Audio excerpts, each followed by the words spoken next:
for something completely different. Let me share a little bit of my cooking again. Just occasionally I do cook. And tonight I'm cooking for a group of 6, including myself. And I'd like to do something a little different again, so I'm going to do a full 3-course meal. And I'll just show you what I'm going to do for fun. Some of you might have seen many of the recipes. Some of them are made up by myself. Some of them may be a conglomeration of things. I tend to cook a little bit like I do paint. I fly by the seat of my pants. So as I would put colours together, I do that with flavours and with colours in cooking and with textures and so on. If you'd just like to share this meal with me, for instance, you might just gain 1 or 2 recipes that you haven't seen before. For the sweet I've done 3 different kinds of fruit. We've got the strawberries, 2 different kinds of melon. Then I'm going to marinade those with a little bit of pear eau de vie from France and a wee bit of amaretto as well, to give that slightly marzipan-y, nutty flavour. And then the guests will be given the choice of using cream or not on top of that as well, if they wish, for a very rich final dessert. Although I'm doing a casserole here, I've also made a gravy to go with the mash. We've got a very special kind of mash as well, and some roast potatoes and roast vegetables. And the gravy is some corn flour, some chicken and meat stock, a couple of slices of tangerine, onions and some garlic, which will link with the main meal but also have different flavours as well. Now I've pre-cooked that just to get it all mixed and ready and softened down, just lightly, so that the onion is still crunchy at the moment, and I'll just warm it up later and just soften the onions to the final texture. For the starter I've done something ever so simple. It was a recipe that I saw many years ago and have used since. Just a large tin of a well-known tomato soup, beginning with H, and then a packet mix of minestrone soup. You use the empty large tin of the soup to mix about the approximate same of water for the minestrone soup. Mix them up together and give a flavour that not many people would even recognise. Very simple and quite handy, and a nice little starter. Peeled potatoes here as part of the main course. I'm going to do some pine nut mash. These will be boiled, cream mashed, and then I shall flash fry some pine nuts and add those with olive oil into the mashed potato and mix it up, whip it up, and it'll give that lovely pine nut mashed potato that'll go with the meal. In this pan I have a mixture of sweet potato, butternut squash and potatoes, which I'm going to parboil, and then I shall glaze these with oil, sprinkle little herbs and seasoning onto that as well, and then roast and halfway through rebaste them to get them nice and crispy.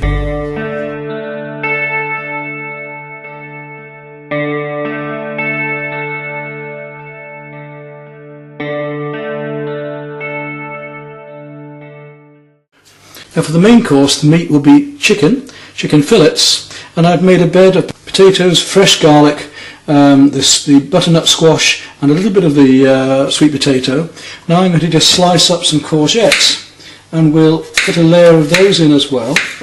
Then the chicken will go on top, and on top of the chicken will go the slices of tangerine and the onions. Here we have the chopped ginger ready to go with the carrots later. We're going to have carrots as well, and the carrots will be lightly parboiled and then drained off. The ginger will then be fried in the same pan with a little butter, and the carrots put in again and tossed in with the frying ginger, which will give a beautiful ginger carrots as well. So there we have the carrots, peeled, sliced and ready. There we have the zucchini or the courgettes placed and ready. And I shall put the fillets on top of this and then glaze the fillets with a little bit of honey and some marmalade, and then lay on the tangerines and the onions, add a little bit of water, put the lid on, and we should gently casserole those. To go with this, from the garden as it's spring, we have the fresh spinach leaves and leaf beet. Much stronger flavour the leaf beet with the spinach as well, so we get a nice mixture of the delicate and the slightly stronger leaf. Lightly boiled, add a little knob of butter on top when they're finished, and drain it off, and then add the butter and a little bit of salt and pepper. Chicken fillets ready. Now I just want to get a teaspoon, and we'll lay some honey over the whole thing. Just spoon it across here. It'll all melt then into the sauce. Glaze it with honey all the way over. And afterwards, to go with the oranges, we'll add a little marmalade, which gives it a lovely, it's like duck and orange, which is rather nice.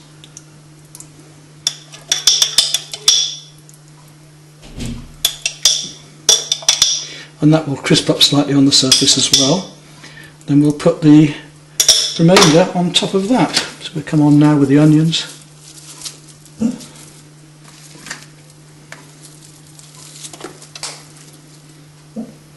And finally we spread the orange pieces around, tangerine pieces.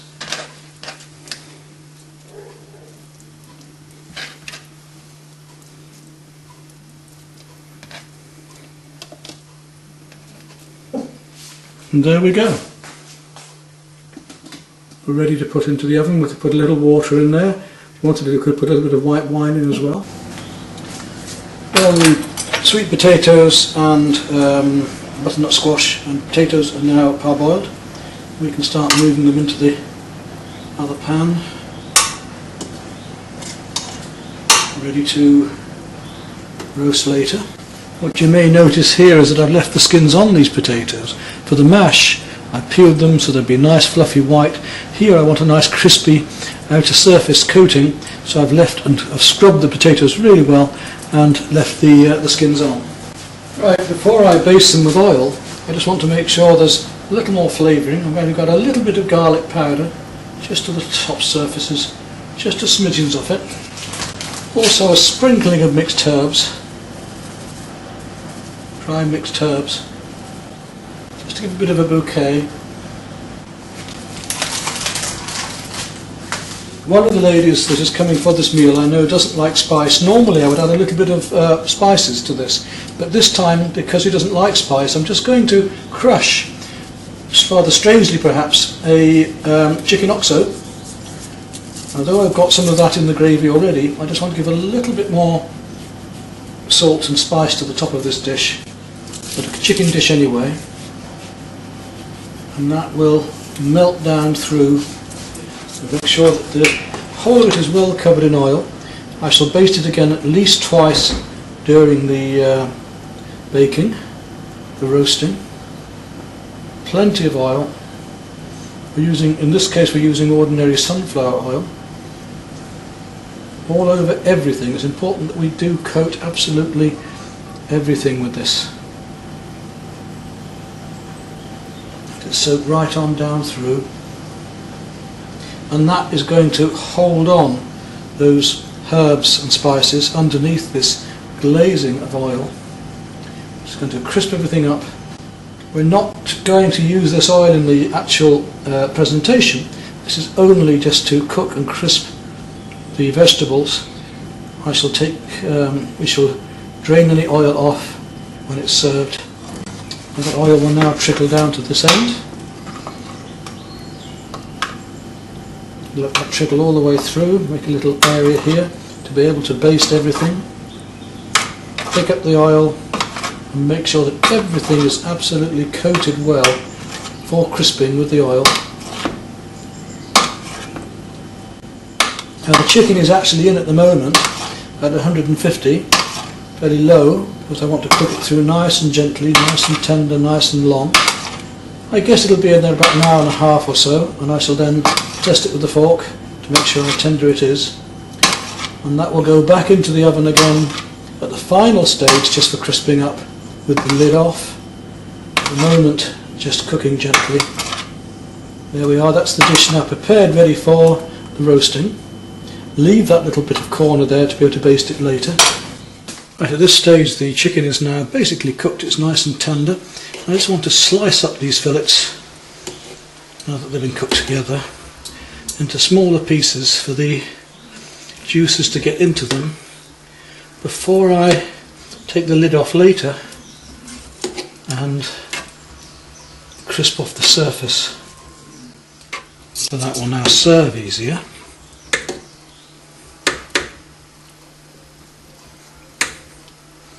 Allow this sauce to get right in.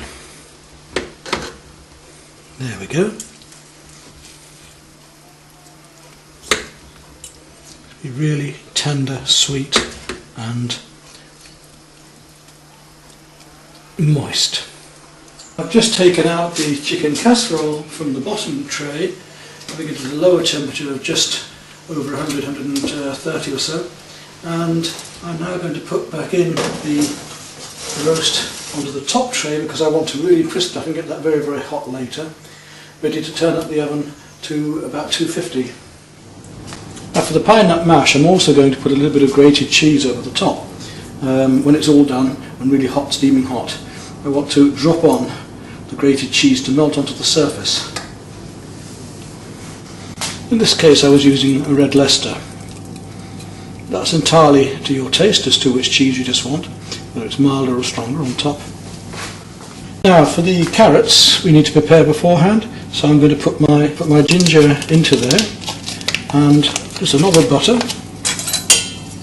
I don't want too much, just enough to coat the carrots. So something about that size should be adequate. We're shaking them around plenty. There we go. That's ready now to be melted down and just gently fried up a bit. Also I'm going to need a small frying pan for the pine nuts, and into that I need to put a little olive oil. Again, not too much, just enough to flash fry them, otherwise the mash will get too greasy. Right, we're now 3/4 of an hour before the meal's due to be served, so I've got my preparation done. The potatoes are now on for boiling for the mash.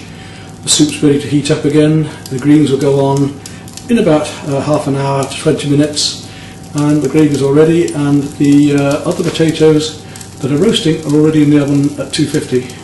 Right, the potatoes have had about 20 minutes now, so they're going to need basting.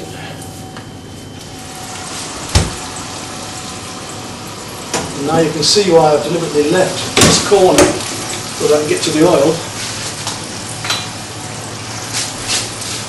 Just tip it up, the oil all drains to one spot, and I can just put it all over again. 20 more minutes, and you can see the potatoes are crisping up beautifully there. Don't want to overcook things. You want nice crispy roast.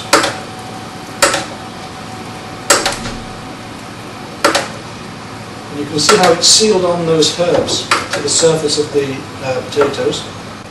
There we go. Put that in again.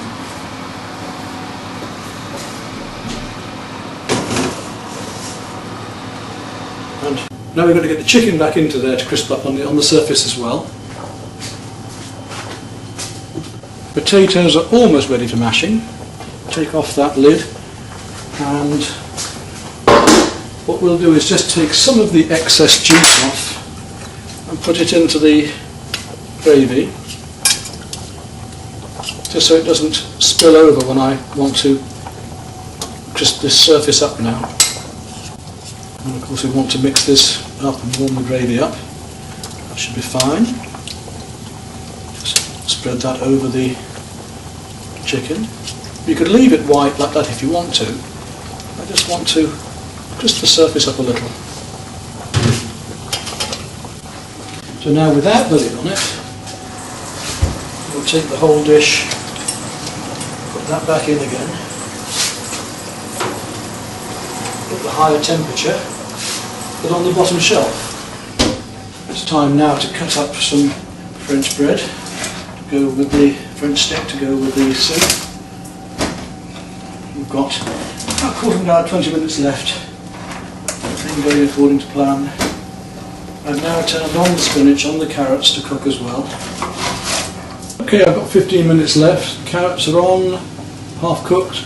Potatoes for mash are almost ready, just 2 or 3 minutes. Soup's now on to warm up. After that the gravy will go on again, and the spinach is on. And of course we've got the roast going, almost 10 minutes now to be.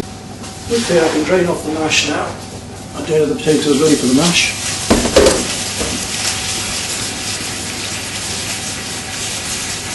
Get all the water out, you don't want soggy mash. And drop into there, a touch of milk. Again a knob of butter. Not too much because there'll be oil on the nuts anyway. A little salt. A little black pepper.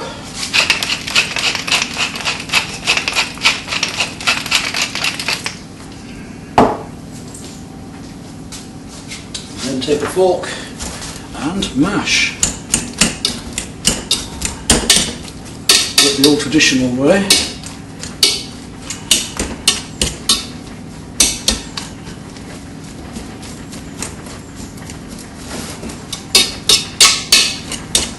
So I've got 10 minutes left.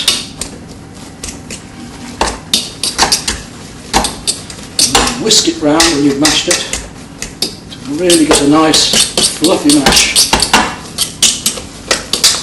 There we go. Right, leave that for the moment. Go straight round to the cooker and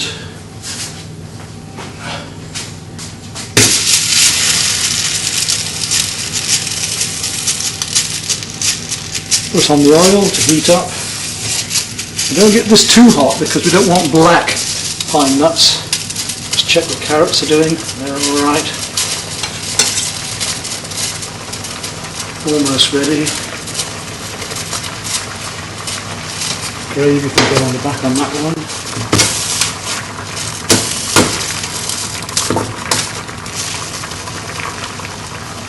And just so we know what's happening, we just put a couple of pine nuts in. And once they start to fry, we know the oil is hot enough.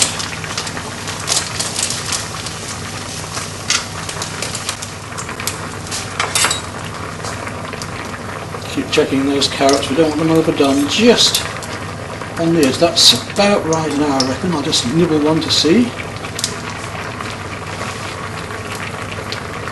Yep, not perfect. Oh, I've got one off.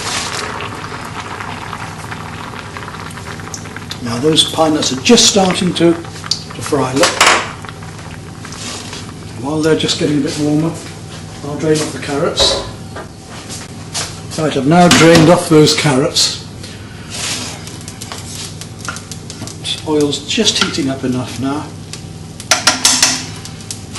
so I can pour in a load more pine nuts. Here we go. Put as nutty as you want. There's quite a bit of mash there, so there's quite a few nuts in there. It'll flavour the oil, but don't let them burn.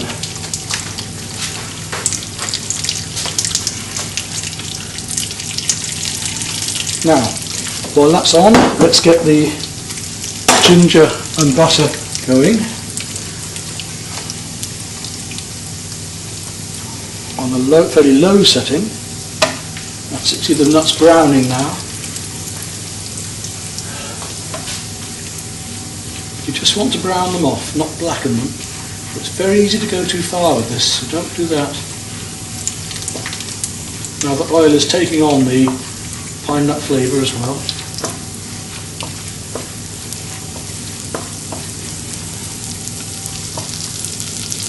Here we've got the butter just starting to melt down, a bit too hot.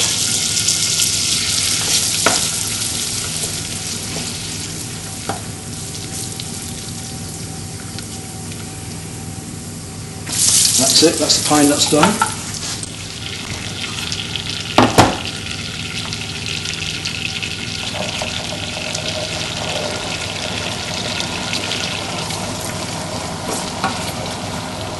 I'll put the soup on to warm up again.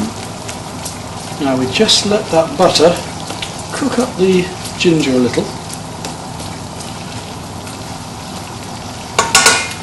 And in the meantime, quickly round to the mash, pour in those pine nuts and whisk them in with the oil. So you could have more, but I think there's enough flavour there.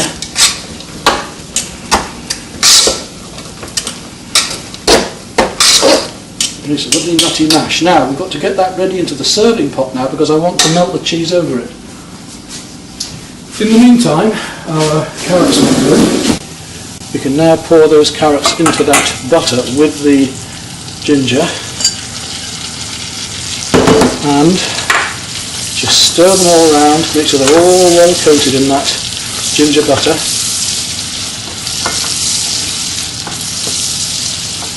There we go. Just a little frying gently.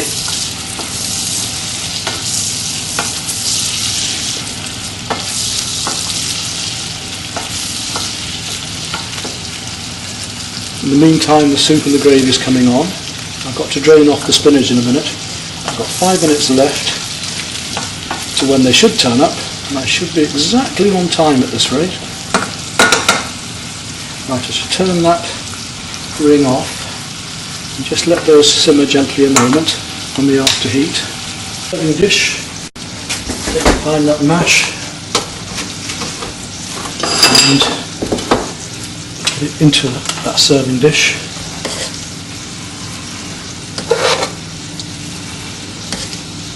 So everything is hot, everything has come together at the same time, and as long as our guests turn up at the right time.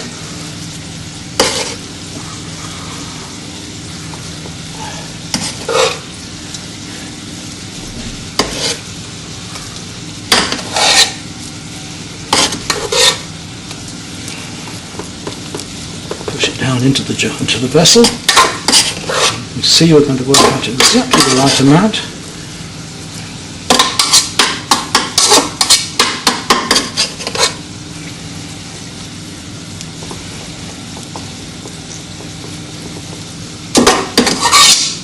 There we go. Just get everything out of the pan.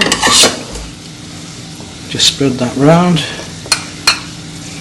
Finish off with the fork. And spread on the cheese to melt on top.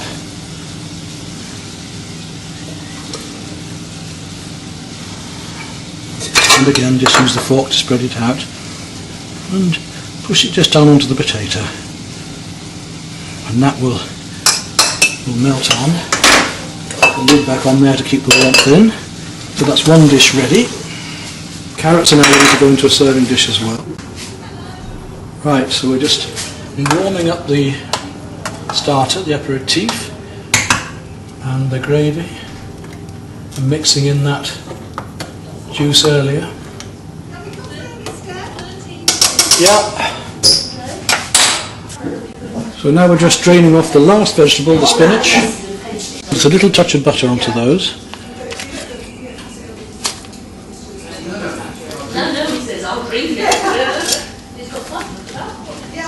Small touch of salt. And then we just slice them up twice. And put the lid back on, give them a good swirl of the toss.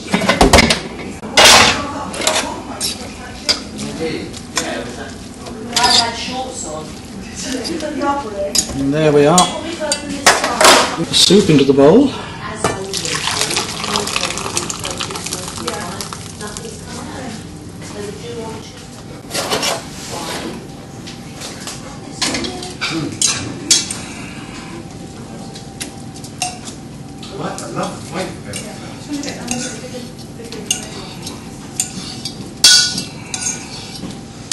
Boil the water. Now we can turn off the oven because I'm certain that's ready by now.